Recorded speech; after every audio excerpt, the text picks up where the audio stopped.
Taiwan dramas. You know, I used to freaking love Taiwan dramas, and I would literally come back home from school every single day, 6 p.m. 八度空间, I will watch 家和万事兴. People fighting about biscuits for hundreds of episodes, somebody losing their memory, falling in love with somebody else, biscuit father not happy but actually secretly in love with the other biscuit families. I love it. All the better for me to appreciate the latest hot new Taiwanese drama, now starring Anwar Ibrahim. So Poops, Anwar Ibrahim recently did an interview with al-jazeera titled Malaysia Between the Superpowers, and in that interview, this happened. Let me ask you in the context of Chinese aggression of David Goliath about Taiwan. Much of the world recognizes Taiwan as part of China, so do you. Ooh, spicy. As someone who stands up for the people's act, does the will of the Taiwan people not, poll after poll, shows they overwhelmingly do not want to be ruled by Beijing? And Anwar's response: I see Taiwan is part of China, period. We may disagree, there are some excesses. Yes, it's preserving. But it must be in that context, it is one China. It's accepted by all. But that was actually a part of Malaysia's policy from a very long time, leading all the way back from the time of Tun Razak. But that's not the main problem. This is. China has said full reunification doesn't work. They reserve the right to use force. If it comes to that, would you condemn that? I always take Malaysia as an example. If one province decide to break away, do we use force? I think I will protect the sanctity and unity of the nation. So you would use force? Yes.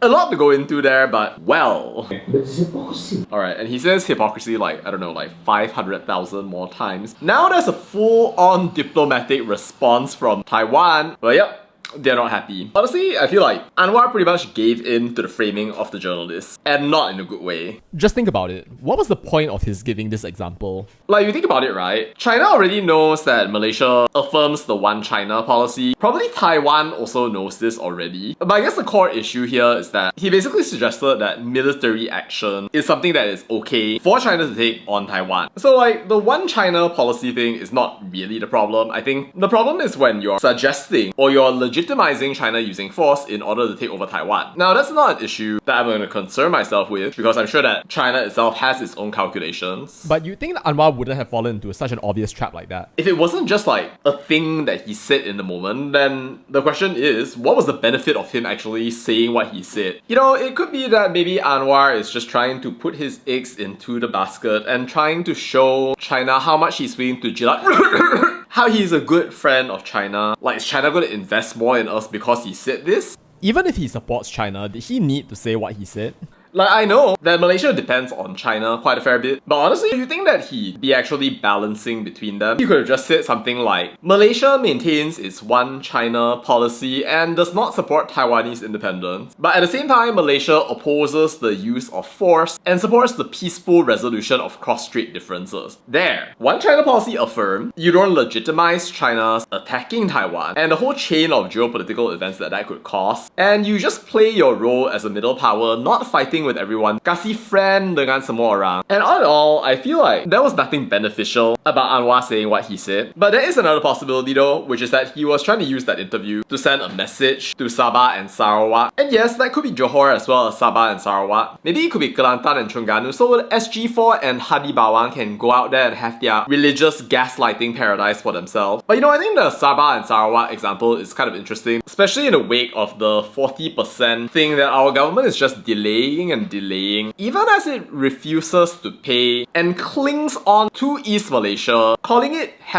#unity. I guess he also forgot about how the Kabul Commission was historically criticized. The same way Anwar kind of avoids the question of what the people of Taiwan actually do want, it's kind of questionable whether the people of Sabah and Sarawak were actually consulted, if they ever had a choice in the process. And it naturally raises a question of whether Anwar is really that incredible democratic #social justice person that he likes to market himself as, or if that's really a principle he actually does have. Prime Minister Sapup, come on. I mean, if you're not like that, it's okay to just say it, you know? I mean, you're already kind of showing like parts of yourself that weren't super obvious before already. So why not just show the rest of it? Show that actually Gaza doesn't really matter to Malaysia all that much except as a control tool. And that could actually be better for Malaysia so that we can like stop paying attention to any of that and actually focus on what's needed for the country, which all too often, I guess, people don't see you to be doing, especially in the wake of the Tabung Haji nonsense. Anyway, to all the Taiwanese people out there, I can imagine that you're not very happy at the moment, but it is true that Malaysia has supported the One China policy for the longest of times, but yup, I don't think it's right to support military action or to inflame the tensions, which is what Anwar did.